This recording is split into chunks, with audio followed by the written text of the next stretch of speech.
All right, so this is part 2 of our 6.2 video, and we are going to be learning how to do conversions with capacity or volume. So we are going to right now start with our standard conversions.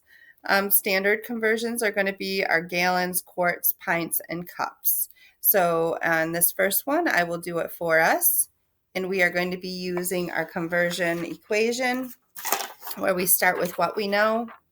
Oops, let me get a different color here so you can see it nice and bright. So we're going to start with what we know times our conversion factor and gives us the amount in gallons.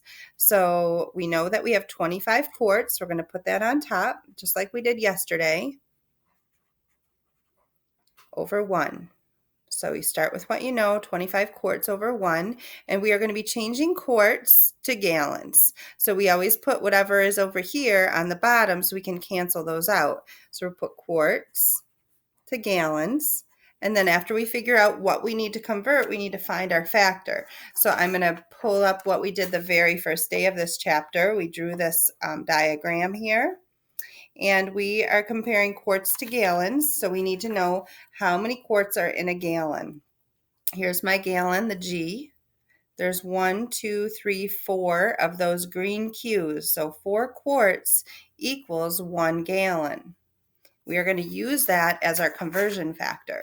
So I'm going to put 4 quarts, because there was 4 Q's inside the 1 gallon. So the quarts are going to go on the bottom this time. All right, the next thing I'm going to do is simplify. So quarts can be simplified. 4 can be divided by 2 or 4 to simplify it, and 2 or 4 do not fit into 25. So we're just going to go ahead and multiply at this point. So we do 25 times 1 is 25 gallons over 4. So we're going to have to do some division here to get this answer. So we're going to take our 25. Remember, it's always the top number divided by the bottom number. That's how you put it in a calculator. You could put this in a calculator if you wanted. 25 divided by 4. I'm going to show you how to do it here just to write it out so you have some experience with that. So 4 will fit into 24 6 times. 6 times 4 is 24. We have 1 left over, so it'll be 6 1/4. That's how you would write your fraction. Or we could also add a 0 here, bring it down. 4 goes into 10. Remember, you shoot your decimal straight up when you have a decimal. So 4 goes into 10 twice. That will give us 8. Put another 0 to bring down. 4 goes into 20 5 times. And 6, then 5 times 4 is 20, so we have no remainder there. And it'd be 6 25/100ths. And then we'd write the gallons. So 6.25 gallons. Or you could have had 6 1/4 gallons. Either way would be fine. All right, let's have you try this one. This time you're turning quarts into pints. So you're going to start out, let me get you started. You're going to have what you know times your conversion factor to get the number of pints in your answer. So pause your video and try this. If you don't know how to start, we're going to be doing it together.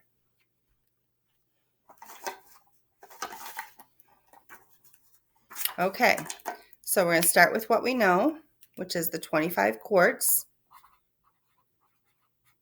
over 1. Then I know that I need to get rid of quarts because I'm turning it into pints. So quarts go on the bottom, pints go on the top.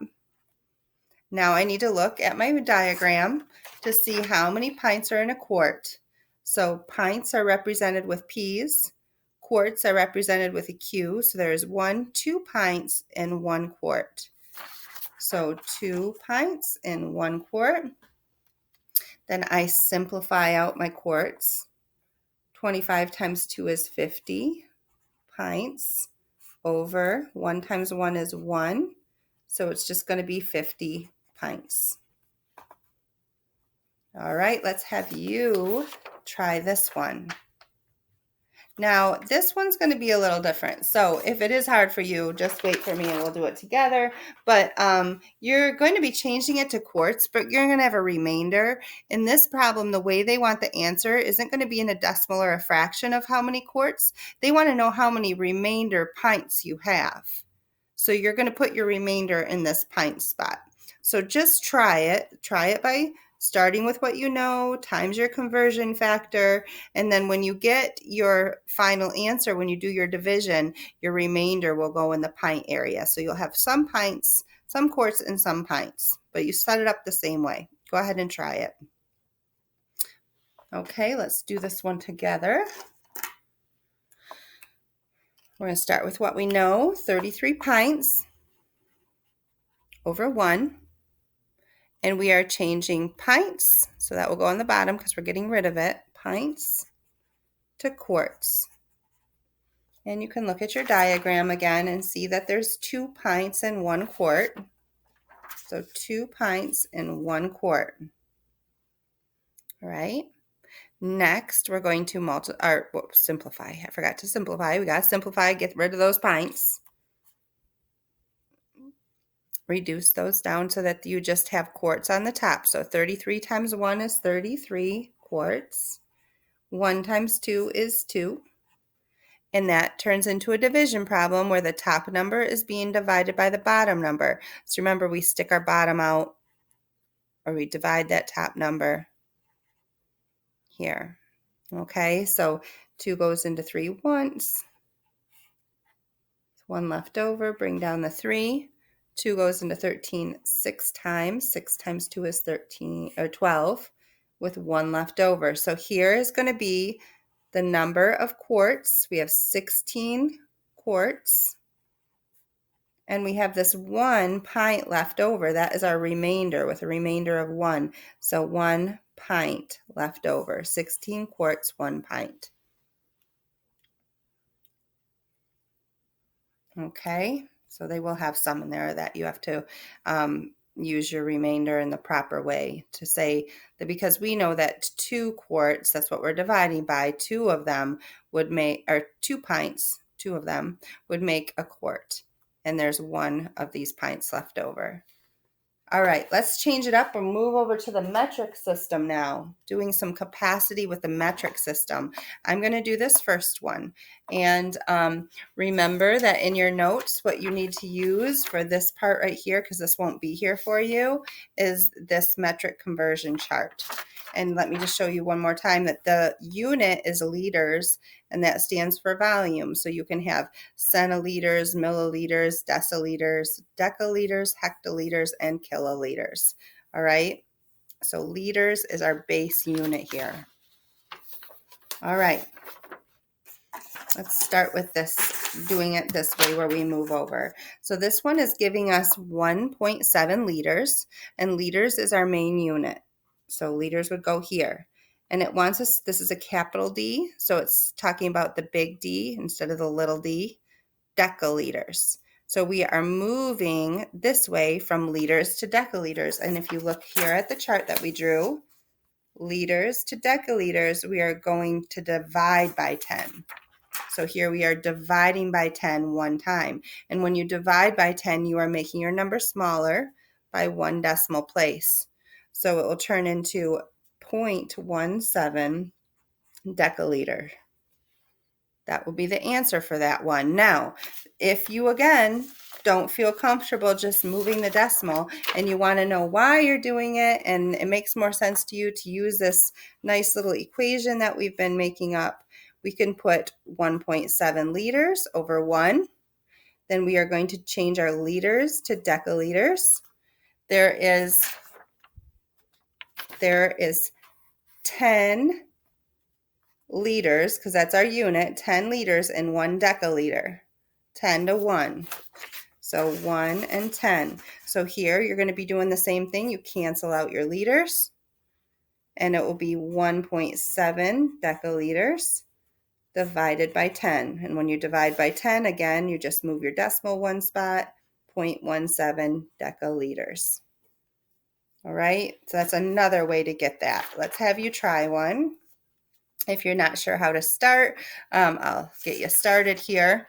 You're going to take out your chart, and you are using the milliliters and centiliters. So we're changing from a milliliter to a centiliter. Milliliter to a centiliter, you're dividing by 10. So you're making your number smaller by 1 decimal point. Okay, so we're dividing by 10. Dividing by 10, moving it smaller 1 decimal point will give us 500 centiliters. Now, if you like this way of doing it, that's fine. I'm going to show you that way as well. We're going to start with what we know over 1. We're going to change milliliters to centiliters. And we know with millimeters that there's 10 millimeters in a centimeter. It's the same with liters. There's 10 milliliters in 1 centiliter. And remember, when the number's on the bottom, you're dividing by 10. So you're going to do the same thing you did up here, where you're moving the decimal 1 spot because you're dividing by 10. This 10 is on the bottom. So we cancel, multiply across the top, multiply across the bottom. The 10's on the bottom, so we're dividing by 10. 5,000 divided by 10, you move your decimal 1 spot, 500 centiliters. And let's have you try this one.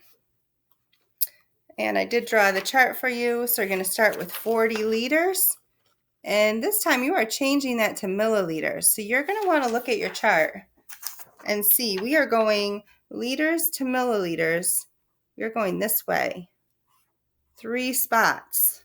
And every time you go that way, you are multiplying by 10. Okay, so you're multiplying by 10 3 times. 10 times 10 is 100, times 10 again is 1,000. So there is 1,000 milliliters equals 1 liter. That's your conversion factor if you need it. So we are going to be, we just said multiplying by 10 each time. And every time you multiply by 10, you move your decimal. So starting at that 40 liters, write down the 40, you're moving your decimal to make it bigger. 1, 2, 3 times. You're adding place holding zeros, and you get 40,000 milliliters. And if you like the other way, you write down what you know, 40 liters over 1. Next is going to be your conversion factor, and we have to cancel the liters, so that goes on the bottom, changing it to milliliters. We just figured out there's 1,000 milliliters in a liter. So we're going to be multiplying 40 times 1,000, canceling the liters. 40 times 1,000, which has 3 zeros. 40,000 milliliters over 1, which is the same as 40,000 milliliters. Okay, good luck.